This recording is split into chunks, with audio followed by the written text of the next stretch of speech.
Real estate investors are leaving thousands of dollars on the table every single year, and most of the time they don't even realize it.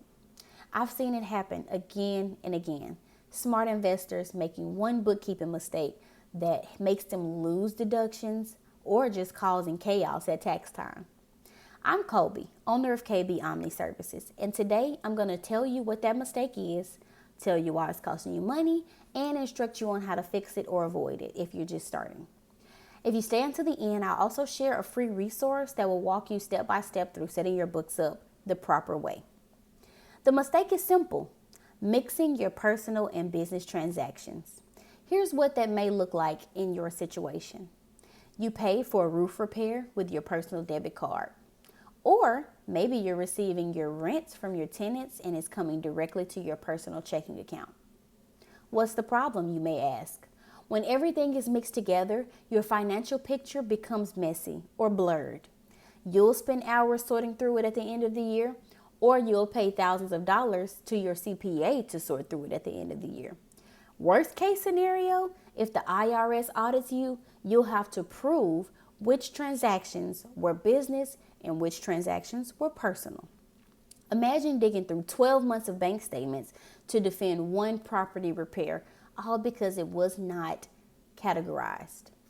The fix is simple, yet powerful. 3 things you need to start doing today. Number 1, open a dedicated bank account for your real estate business. Every rent payment, every expense, every deposit flows directly through this account and this account only. 2, keep your receipts. Digital is fine. You can snap a photo and use software like QuickBooks or Google Drive. Google Drive is a free resource to store documents.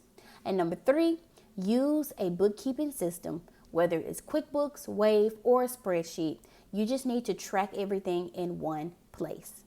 By doing this, you not only make tax season easier, you also protect your deductions. If you bought paint for a rental unit, that's a deduction. But if it's mixed with groceries on the same receipt, you'll likely miss it.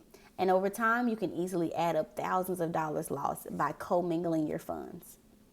Quick question for you. Do you have a separate bank account for your rentals? Or is it something you need to set up? Drop a comment below. I'd love to know where you are.